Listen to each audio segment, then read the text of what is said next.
家好，我是赵浩康，欢迎你来到 TVBS 少康战情室。在我们现场特别来宾，生命权平等协会理事长林志豪林理事长，新北校园割喉案的遗家属遗属杨江某先生，新北杀警案的遗属刘子元先生，立法委员洪孟凯，师铎奖的女教师被杀的这个遗嘱张建仁张先生张教授，还有陆正。当时陆正是很小，只有10岁了。陆正现在他的弟弟也长大了，陆定先生哈。好，那去年白玫瑰他们在凯道上拒绝大法官废死哈，1年来这个看来赖政府民进党政府无视反废死的呼声了哈。那已经1周年了哈。那有民调有95%的民众都反对废死，结果居然这个政府漠视哈。那民团说希望能够修法，保障被害人的诉讼权那甚至美国现在都还有30几个州，其实还是有死刑的这个宣判，亚洲各国其实也都有哈。那我们看历任总统执行死刑的这个记录了哈。那陈水扁的时候枪决了32个人，马英九时代枪决了33个人，蔡英文的时候呢有2个，赖清德的时候1个，到现在只有1个哈。那另外呢，在2014年12月3号的时候，高雄师铎奖的女教师这个案件哈，那个时候呢，这个因为一个叫做刘志明跟他女朋友这个分手，到左营市场找女朋友没有看到，就遇到这个退休的女教师就持铁锤重击她，把她放在副驾驶座苏醒后再持铁锤打她所以非常的残忍了那结果呢，这个受害家属就这个张教授就怒问大法官，说什么叫最严重的罪？他们就说这个非犯最严重之罪，你这样把人这样敲死还不是最严重的罪，而且改判犯人无期徒刑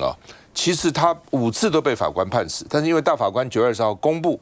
他的第8号这个释宪案以后呢，然后呢，最高法院2个礼拜马上火速判决这个案是叫做非犯最严重之罪。改判无期徒刑所以也让家属很不能接受了。我们先看一下背景新闻。所谓台湾是普世人权，普到哪里去？有没有普到我们被害人？没有嘛，该杀的没有杀，该判的没有判。民主的大家都可以杀吗？以人民做主，那我们被害人的民主在哪里？这个案件已经从一个白发人的手上传递到了我一个黑发人的手上。这是一件非常悲哀的事情。那今天你们不执行死刑，拖了这么久，已经拖到我手上来了。这件事情你要怎么样去跟其他的国人交代？来，张教授，不再简单说一下。去年问了这个何谓最严重、情节最严重的之罪，我今天还是要问，为什么还要问？因为事情还没有解决。情节最严重之罪是来自于2公约，2公约所写的。我们现在呢，法官无良的法官，没有骨头的法官，就是拿这个当挡箭牌。到底他是预谋，还是性侵，还是抢劫，还是呢手段凶狠，还是呢杀数多少个人，通通没有规定，所以就变成无良法官们的借口，这是我说，还是一直要质问我们的执政当局的，谢谢。是，那就说这张教授说，国家被一小撮人牵着鼻子走了，就是我们看95%的民众都反对废死嘛，但就一些被大法官做这样的解释了，他们常常讲的道理是欧洲怎样？我不是在节目也讲过吗？我曾经问过法国人他说我们是没有死刑警察当场看到严重的，当场就把他打死了。警察也知道法院不会判死，所以呢根本不送到法院去。警察，你看我们常常看很多那种这个欧洲、美国那个警匪案有没有？当场就打死。我们现在警察敢随便打死人吗？打死人，警察现在看到警察被打，而不是警察去打人警察打人的话，那个麻烦了，后面那个整个手续这个麻烦死了所以呢，这个虽然欧洲是废死，但是你自己看他们这个警察执法的时候杀死了多少这个严重的犯人那现在因为什么大法官这样解释以后很难 face， 他有8个关卡让你很难 face。第一个，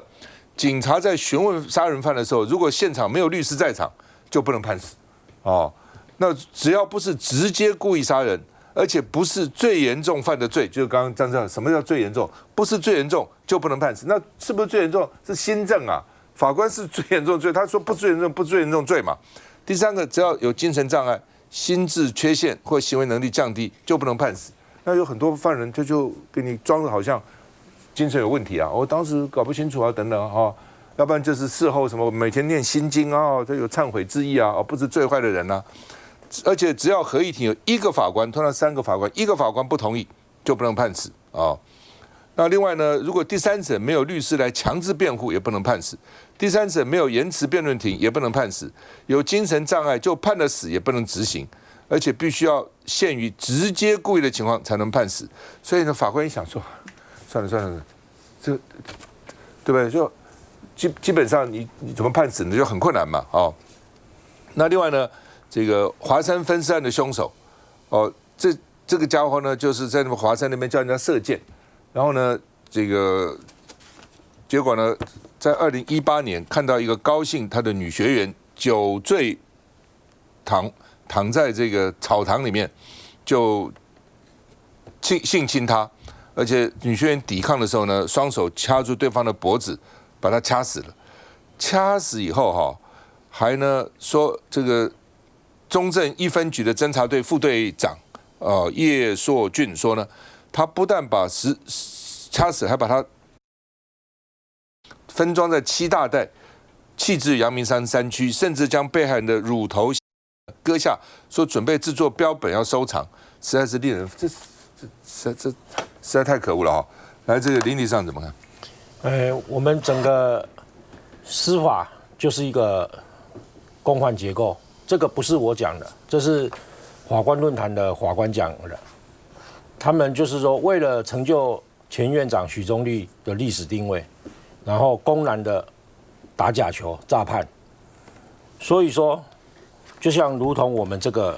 这样的，我们今天的诉求，你讲你又讲不听，人民的听你又不明你又不做你又做错你又不认你又不改你又不服，人民等死吗？在司铎奖案113年宪判8，跟接下来2个礼拜之后，113年抬上至2575号，在这个判决里面就很明显的违反了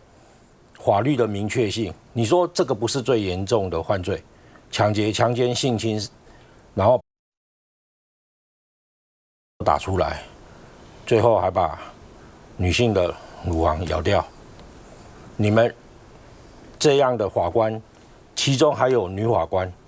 你们可以同意这样子吗？我们台湾的司法有52%是女法官。我在基层，从1审、2审、3审，包括检察官，我去在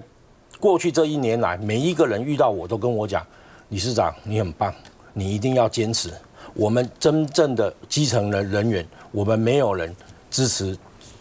说废死，完全没有，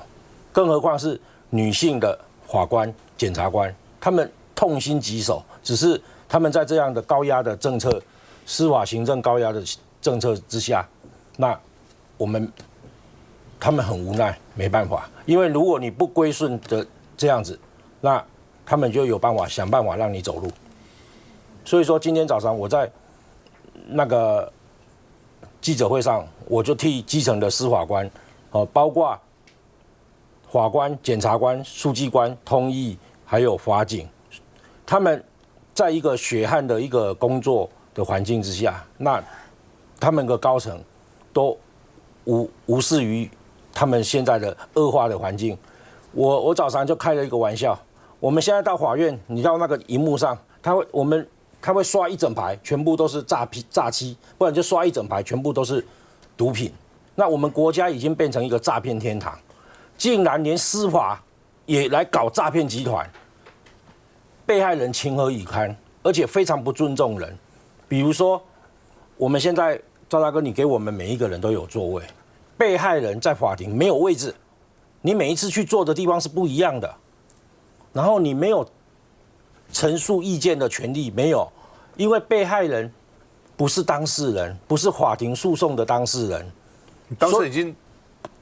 不在了嘛？是啊，所以说那很荒谬啊，那你不让遗属说话，因为说你不是当事人，好，那最后呢，你只在言辞辩论终结的时候，给他说你量刑表示意见，可是真正量刑出来的时候，你又没有照着被害人的意见来判吗？那你整个审理过程是不是等同诈骗嘛？在所有的案件里面，只有马来西亚性侵案、长荣女大生性侵案，他只有在这个判决书上，在他的更一审的判决书一致决判死刑，判决书有交代被害人马来西亚父母亲详细的陈述，我们目前为止就只有那一件。那到最高法院呢，他竟然很荒谬的说，他可教化。那可教化呢，竟然去鉴定的人是废死联盟的教授，而且死刑案还有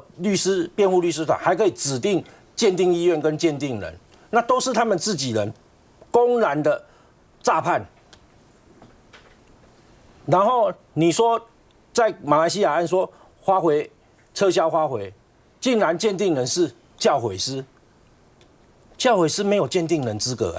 而且教诲师只去看过2次，看过2次就可以说对。那所有的一般真正要有鉴定资格，在国外是要学犯罪心理学的，而且在斯多奖案违反罪行相当原则，你什么样的罚，对你什么样的严重的罪行，你要相当嘛。就像刚刚赵大哥所讲的，你华山这个案子，还有孟凯委员早上讲的，通通都是啊，就是这都违反罪行相当原则，违反法律明确性原则。你们自己如何去教你们基层的法官？就是说，我觉得整个太重视所谓加害人的权益，不去管那个被害人的权益及被害人的家属的权益。我觉得这点是我始终不解他们到底怎么回事啊。那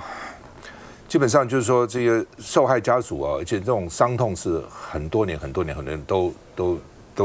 没有办法这个抹掉的，没有办法化去的哈。那他们常常用欧洲啊、什么欧洲等等的，你不能光看欧洲嘛。我刚刚讲欧洲情况是不一样的嘛。而且你看整个亚洲有哪个是废死的？美洲有哪个废死的？美国有废死吗？也没有。德州曾经废死，后来又恢复了，就觉得哇，他们就说没有用啊，不能以暴制暴啊，废死也解决不了问题啊，等等。你当然还是有吓阻作用嘛，怎么会没有吓阻作用？在那个他想要预谋或者想要这个杀人那个时候，他心里可能还是会想到结果，人怎么会不考虑到结果呢？这不可能的事情嘛。休息再回来。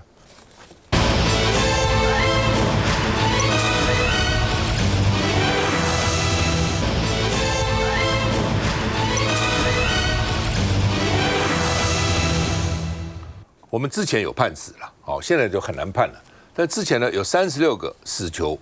因为申请非常上诉，反正他们就有人教他们申请非常上诉啊、再审之诉啊等等甚至还去释宪啊等等。所以呢，这个因为申请了，所以就都停止执行了。现在第一个不判，第二个判了也不执行。那你自己想看，如果你是法官，就算你觉得这个人罪大恶极要判，你想判完以后你也不执行嘛？你们会做好人。对不对？检察官会是好人，不执行，那我法官为什么要去做坏人呢？所以就变成大家这很不对的嘛。你该判死刑就要判，判了死刑就要执行，不执行要36个都不执行，所以我们列了一个表在这个地方那最高检是说，我们已经陆续分案了，检察官在审查他们的非常上诉啊等等，都拖了这边拖那陆正案陆正他只有10岁啊，我还记得陆正父亲当时一直奔走，还成立了基金会，我还访问过他判死。他这个主谋还喊冤了38年，现在压了这个蛮久的时间了，这邱和顺了那陆正的弟弟陆定说，希望死刑赶快执行，不要再折磨家属，这对家属是一个很大的一个折磨嘛那这个邱和顺在76年11月对女保险员柯一芬把他分尸。然后呢，再过1个月，12月21号，陆正的是在新竹念小学吧，然后被邱和顺掳走，把他杀害，然后丢到海里面去，尸体到现在还没有，大海茫茫啊哈。然后还向家属陆家人勒赎新台币500万，后来呢还取走100万。后来警方逮捕共犯于志祥这些人，供出邱和顺是主谋，所以警方就逮捕了邱和顺、吴金恒、吴淑珍等12名共犯，宣布破案。然后新竹地方法院1审判邱和顺、吴金恒死刑，2审邱和顺判死刑，吴金恒改判无期徒刑，然后其他有不同的这个有期徒刑哈，反正一路下来到现在为止呢，这家属还在喊冤了哈。我们到底怎么回事？来，先请教这个陆正的弟弟陆定来，请说。这个案件就是围绕着我们家非常久。那我自己本人呢，其实也做了很多的功课跟研究啊。那我只能说了，就是这个这个1987年这个时候，民国76年，我们台湾才刚解严而已。那你要试想一个问题，就是对于一个刚解严的一个政府，那他在搜证上面，他当然并没有办法像现在的系统一样这么的健全完美，他一定还是在从错中学。那这是第一个大家比较诟病的地方。那第二个其实如果各位有打过官司的话，那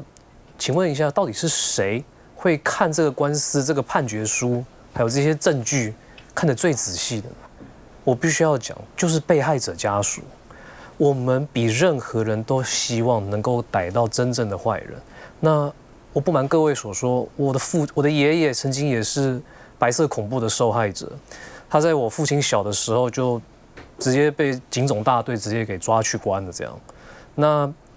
对于我父亲而言，今天一个公家单位在他的眼前把他的父亲给带走，他对于这公家单位他本身就是不信任的。那今天又发生了他儿子被扶走这件事情，他当然是担心这公家单位会随便找一个犯罪的人来当替代羔羊啊。如果这案件破不了，对他们来说，他们的升官都会有问题。所以我父亲，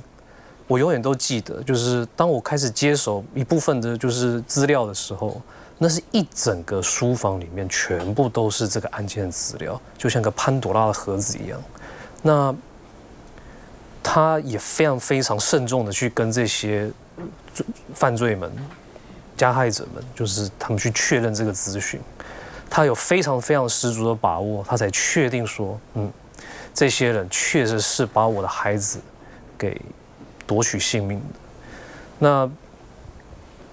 当然了，就是现在曾经跟我们作对的，就是也不能说作对，就是帮他们伸张权利的这一些律师们。或者是一些团体们，他们今天都已经开始走向高位了。那对于我们的家属而言，我们也只希望一件最卑微的事情，那就是如果就是你们已经判处死刑了，但是却一直永远都不执行，说这个案件是有瑕疵。那请问一下，人本身就是有瑕疵的，我们所创造的我们所创造的制度，我们的文明本来就有缺陷。如果依照您的逻辑而言，那请问一下，我们这个社会要怎么走下去呢？今天我们比各位还要再仔细的去审理这个案件，因为这关系到人命。我们已经确定这件事情就是如此。你们这样拖着，对于所有其他的受害者家属而言，那是一件非常可怕的事情。我们已经做了我们所能做的了，但是你们却并没有把该执行的正义给执行下去。我觉得这对其他的受害者家属，甚至是对我们而言，这是非常非常不公的。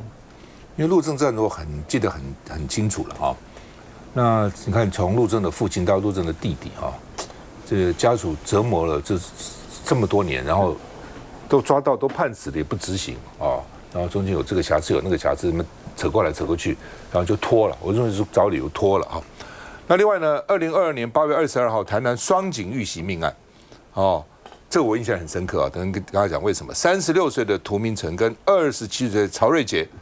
去追一个窃盗这个车子的偷盗案，结果被明德外役监逃犯林信武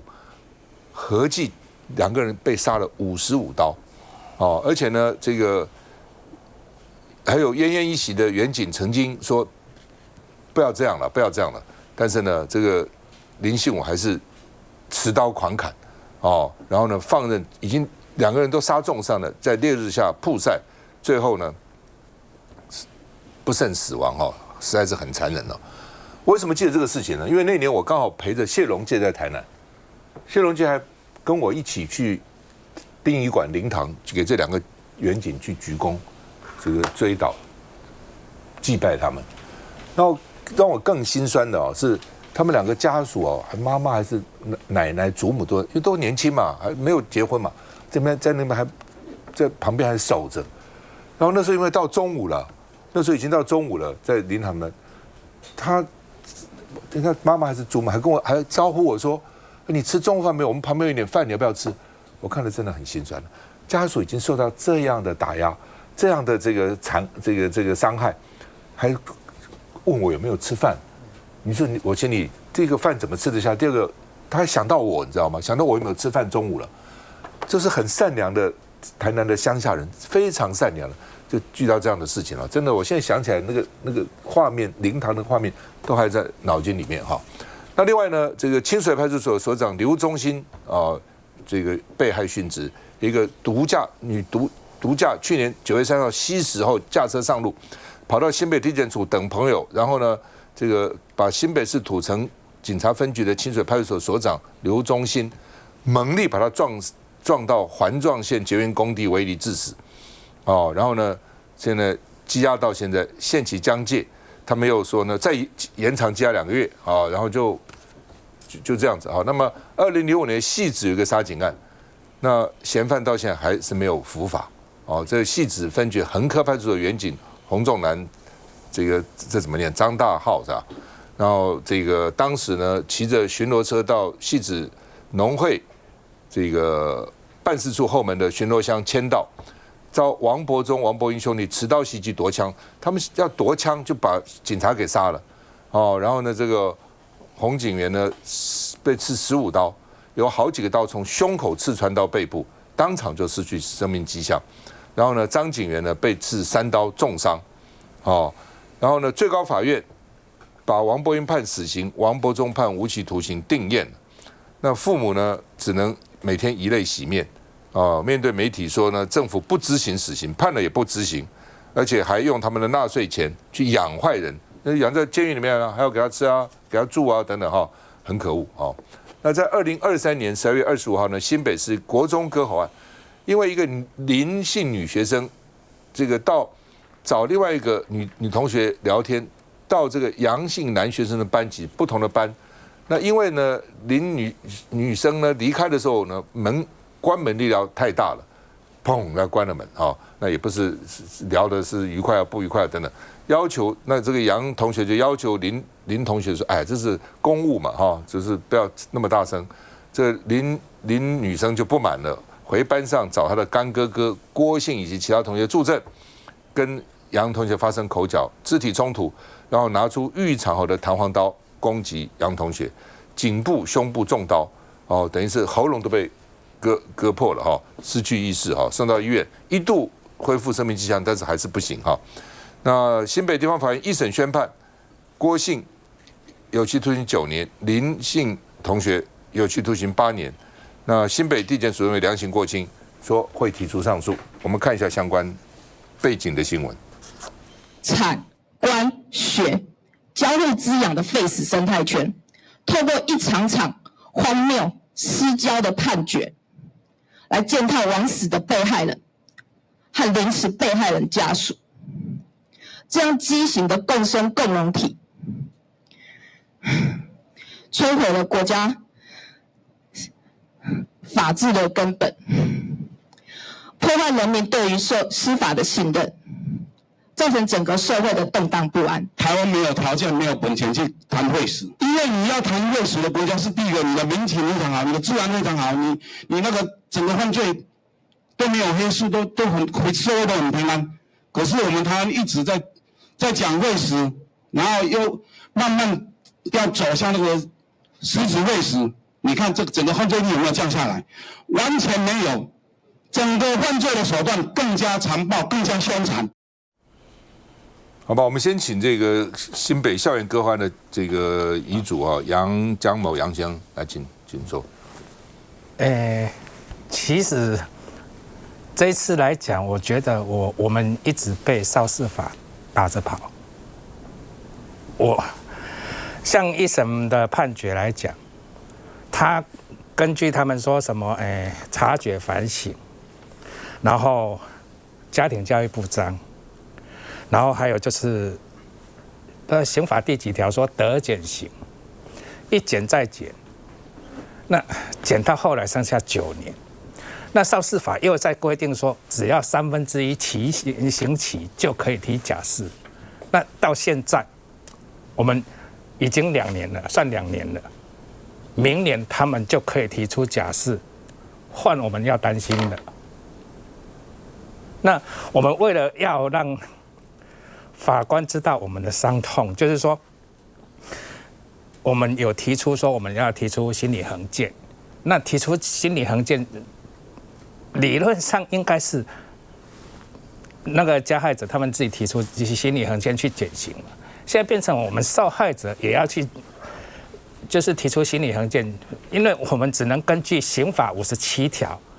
来去论述这个东西，让法官觉得说我们受到的伤害是怎么样。我每天，坦白讲，我每天都在哭，我也不敢在家里哭，我是在楼上哭，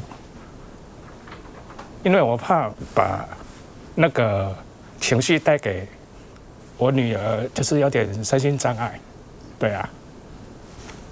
所以我一直忍。而其实我觉得说，现在的少事法应用王世坚委员的那首歌，让他们从从容容、游刃有余，我们被害者急急忙忙、连滚带爬，我们真的是变成我们是没出息的，就这样子。好吧，那新北杀警案的遗嘱，刘子元先生是不是请说？是。我本身之前也是在从事警务工作，所以我对警察的一些工作还有它的危险性，我都一目了然啊，知道说真的警察是很辛苦，所以我有一种感慨说，我们政府对警察这个区块，对他们的生命，还有他们的一些福利，没有说尽到很完美啊。我是替现在在职的同仁做一个请求，就是说政府一定要去重视我们警察，他日以继夜，因为刑案的发生是不分昼夜，有时候你晚上。像之前我儿子晚上2、3点一通电话来，他就要赶快回所，他是休假他就要回所去处理，所以可见说他们真的是很辛苦啊。所以说国家一定要尽到这个责任，因为他是在为国家卖命。然后我是一个很嫉恶如仇的人，今天你加害者。他跟你无冤无仇，你去把他加以杀害，完全没有这个人性，可以说真的可恶至极。所以我也是一致的反对说去废除死刑，因为就像我讲的说，以我们台湾目前的状况，我们没有那个条件去谈废死了，因为你看国家一直现在朝着废死的那个在那个进行，也相信也是。走到那个实质会死了嘛？那整个犯罪还是变本加厉啊！那个歹徒的手段越来越凶悍，越来越大胆，什么事都敢做。那你政府要有那个勇气，要把这个犯罪给遏制掉啊，才不会让说这些在第一线执行治安的警察同仁，他的生命财产受到危害嘛。是，我看刘先生讲话我也很感动了。除了他儿子这样等于是为了公务这个牺牲了哈，他替其他的警员也考虑到他们的处境替他们的这个安全来争取啊。那我记得大家都知道很熟的，就汉高祖刘邦入关以后呢，约法3章，很简单嘛，杀人者死，伤人及盗抵罪。你犯罪总要付出代价，对不对？怎么可以就什么找各种理由就要轻重呢？而且你杀了人，把人家杀掉，特别是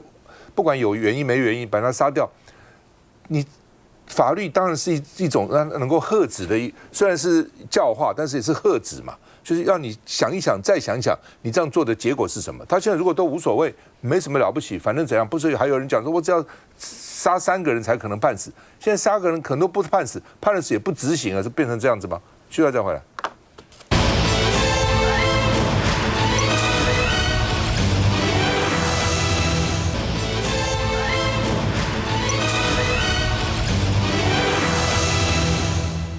我们刚听了这些受害者家属遗族他们的讲法，真的是很难过了哈。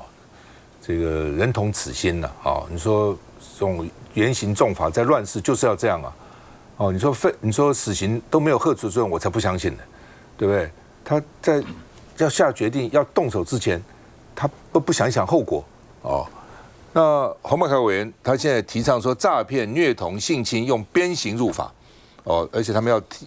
推公投来争取支持了哈。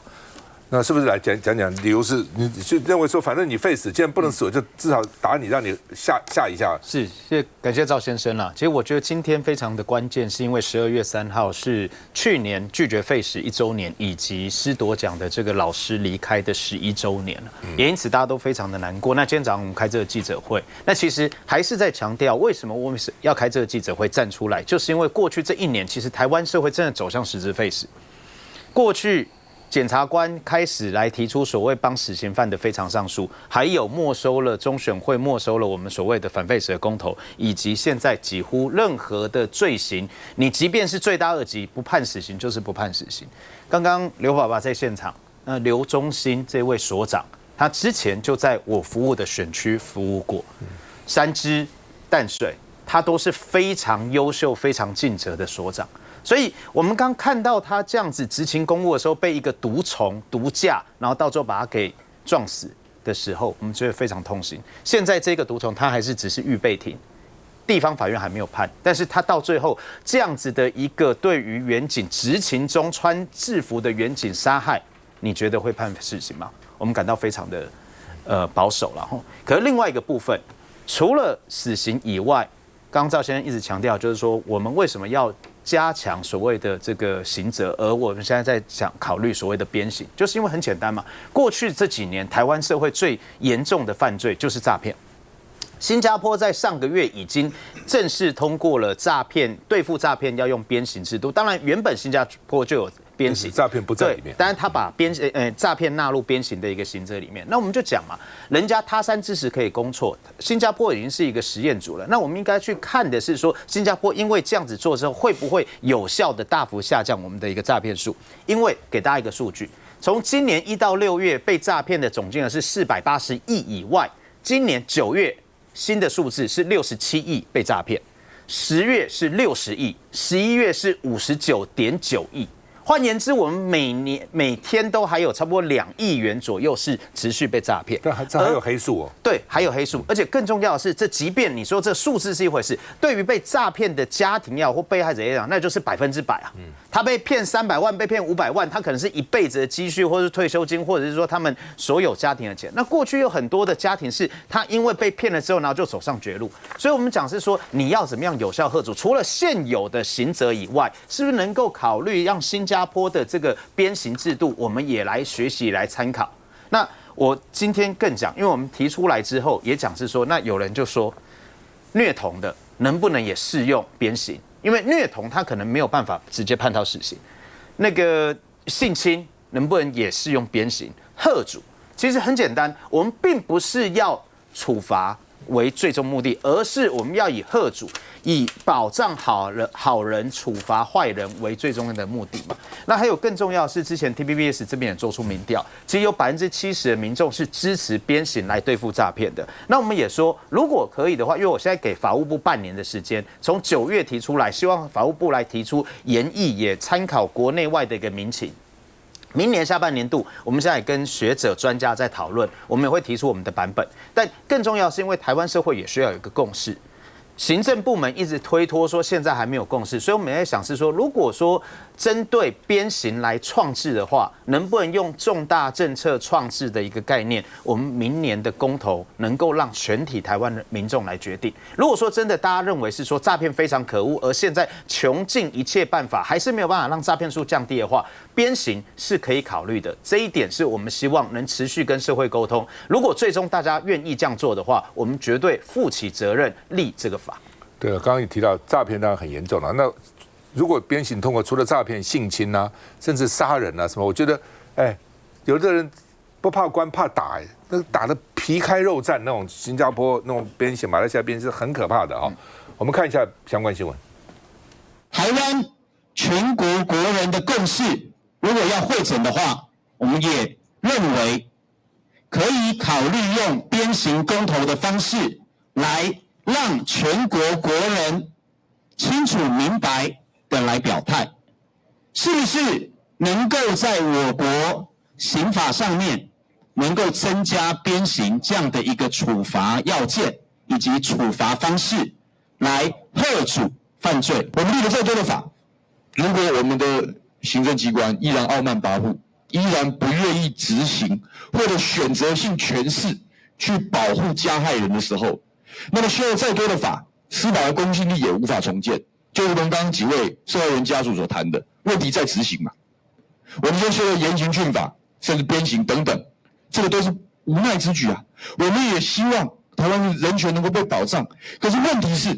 如果人权的保障要建立在司法公信力的破坏上，那我们绝不同意，因为这样子没有办法确保社会大众是被保护的，没有办法确保被害人的公平正义是被伸张的。好，那么 TBS 做的民调哈，赞成鞭刑有70%，19%不赞成啊。当然了，就是说有人认为不够人道，但是这些骗人的人真的很可恶，真的害人要家破人亡啊，很多人都活不下去了哈。那甚至民进党的认同赞成也有66%，哦，就是在做的调查问题，你支持哪个党啊？支持民党最多有22%，支持国民党19%，支持民进党11%啊。中立34%，其他不讲的14%。就算支持民进党这个，比如做了1000多个点调查，22%里面有66%是赞成的，哦，支持国民党有74%赞成，支持民进党有83%赞成。所以就是说，大家很痛恨这个诈骗哈。那法务部说有邀请检察官啊、法官啊去这个辩论讨论，说正反意见很多，缺乏共识，所以呢还要再摆下来，因为一定会有正反意见嘛啊。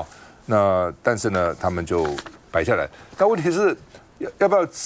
判不判死刑？那几乎是95%赞成结果呢，居然也不能够去落实啊。我常常讲，